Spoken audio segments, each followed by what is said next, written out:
بسم الله الرحمن الرحیم. د ورډ 2002 د نن ورځې درس ښه راغلاست. د نن ورځې په درس کې به زه تاسو ته د ابجکټ یعنې کوم وخت چې موږ خپل ډاکومنټ ته بعضې ابجکټونه انسرټو لکه عکس غوندې شیپ غوندې یا کلیپ آرټس انسرټو څنګه کولی شو هغه واخلو ګروپ یې کړو، یعنې څنګه کولی شو د هغو څخه یو ګروپ جوړ کړو. د دې دپاره اول راسئ انسرټ ټاب ته. په انسرټ ټاب کښې اول تاسې باید یا کلیپ آرټ یا پکچر یا سمارټ آرټ یا چارټ یو شی انسرټ کړئ. زه به تاسو ته اول شروع کوم د شیپ څخه. یو شیپ به انسرټ کړو. دا مثلا یو دایره ده. دا دایره چې موږ کله انسرټ کړو تاسو کولی شئ دې ته یو فارمټ ورکړئ، کولی شئ یو بیکګراوند یو آوټلاین کلر هر شی چې مو خوښ کولی شئ ورکړئ. د دې څخه د شیپ د فارمټولو لپاره زما مخکینی ویډیو وګورئ. بیا راسئ انسرټ ته. انسرټ چې راغلی بیا راسئ شیپ ته او دا ور به انتخاب کړو بل شیپ هم دایره، دا هم بل شیپ کولی شئ دې ته یو بل کلر ورکړئ. د دریم ځل دپاره بیا هلته راسئ. دغه کله چې دغه ابجکټ انتخاب کړئ دلته هم تاسې کولی شئ دا اپشن ترلاسه کړئ.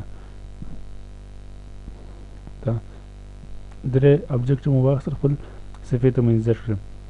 دلته تاسې وګورئ که تاسې په عادي حالت کې فکر کړی وي موږ دلته څو ټابه لرو. د هوم ټاب لرو، انسرټ، پیج لی آوټ، ریفرنس، میلینګ، ریویو، ویو.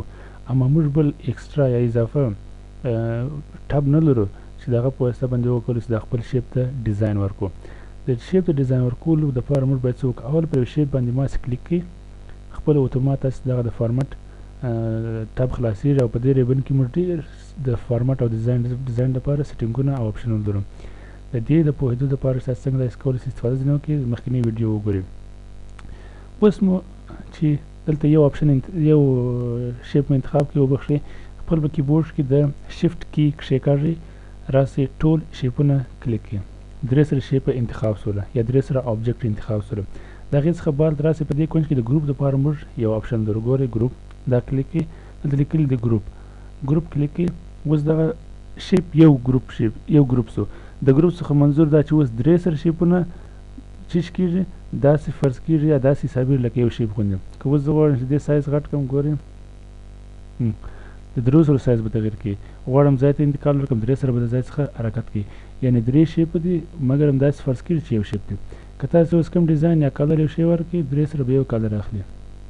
فرض مثال ځکه مخکې موږ پر یوه شی باندې کلیک کړي وو. اوس ګروپ دی، اما بیا دغه ګروپ د پاسه لکه څه هم دوی ګروپ سوي دي بیا هم ته کولی شئ هر یو ته جدا جدا بارمټر کړي. ګورم بیا کولی شئ دا هم جدا جدا انتخاب کړو مګر هم اوس دی د ګروپ په حال کښې دی. کولی شئ کلر ته تغیر ورکړئ. نور دا 3D شیپونو کوم دغه افیکټونه دي کولی شئ هغه ور انسرټ کړئ. نو دې ته وایي ګروپینګ د آبجکټس. برته راسئ د دې دغه خپله د ګروپ اپشن دلته لیکلي دی ان ګروپ. که غواړئ چې د ګروپ څخه یې وباسئ ان ګروپ د شیپس. اوس دا جدا شیپ سو، دا جدا شیپ سو، جدا شیپ شو. د بیا شیپ کول دپاره موږ ته یو بل اپشن هم فعاله کېږي چې د ری ګروپ په نامه سره دی. بیا شیپ انتخاب کړئ، شفټ کی په خپل کیبورډ کښېکاږئ، درې سره شیپونه انتخاب کړئ، د ګروپ اپشن ته راسئ یا د ګروپ ټاب ته، دلته لیکلي دی ری ګروپ. ری ګروپ هغه وخت فعاله کېږي چې کله موږ یو شیپ واخلو یو پله ګروپ کړو، د ګروپ څخه یې وباسو، دویم ځل دپاره ری ګروپ یعنې دوباره ګروپ کول اپشن فعاله کېږي. ری ګروپ کلیک کړئ.